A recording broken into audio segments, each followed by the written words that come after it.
Deandra. the clear statement on that. I mean, Deandra. I think y'all probably have the answer. I'm not sure I fully understand your question. I follow it. Okay. Actually, there's no relation. Evolution deals with life after it's already come into existence. It does not in any way, shape, or form concern itself with the initial appearance of the first life form. Evolution doesn't even begin until life is here. Creationism, however, pretends to explain how that life gets here. And yet they try to conflate it with evolution because so many people don't understand evolution, as your question seems to suggest you're not quite clear on it either. So it's very easy to try to discredit it by saying it has to be creationism. Now, there's a lot of scientific ideas on where the original life came from. Panspermia is one of the more recent ones, where there may have been proteins formed in outer space. They've actually located in clouds, in nebulae, sugar molecules, believe it or not. And those can go ahead and get caught on passing asteroids, passing chunks of rock, eventually become meteorites, Deandra. into a world. They've just brought life. Or at least they've brought the building blocks to life. But evolution doesn't address it. It doesn't care. Yeah. So what is prior to that is the creation of the initial creation of life, or the initial creation of molecules that could support life. And that's abiogenesis, or the creation of life from. Oh, Deandra, calm down. Right. And so all you really need at that point is a molecule who can somehow aid in the replication of itself. Somehow influences the creation of more molecules like it.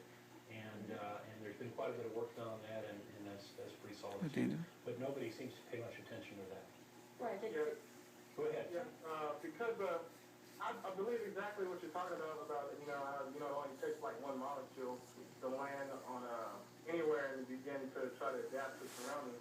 But it was scary that maybe a couple of months ago, or maybe a month ago, it was a Mars probe or something had built back to Oh, Earth. dang. I saw it. And it was like, all right.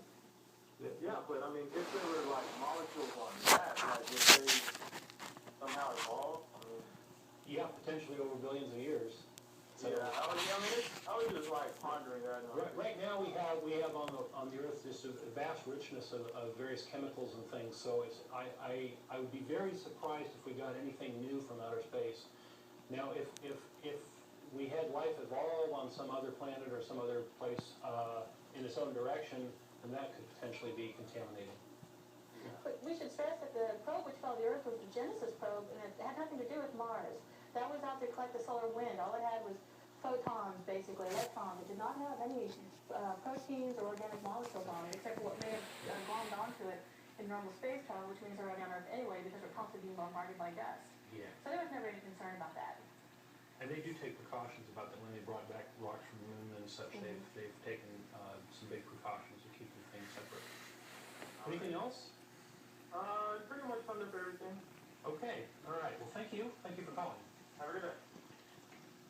Okay, we're going to switch next to, let's see, Henry, I believe. Hello, Henry. How y'all doing?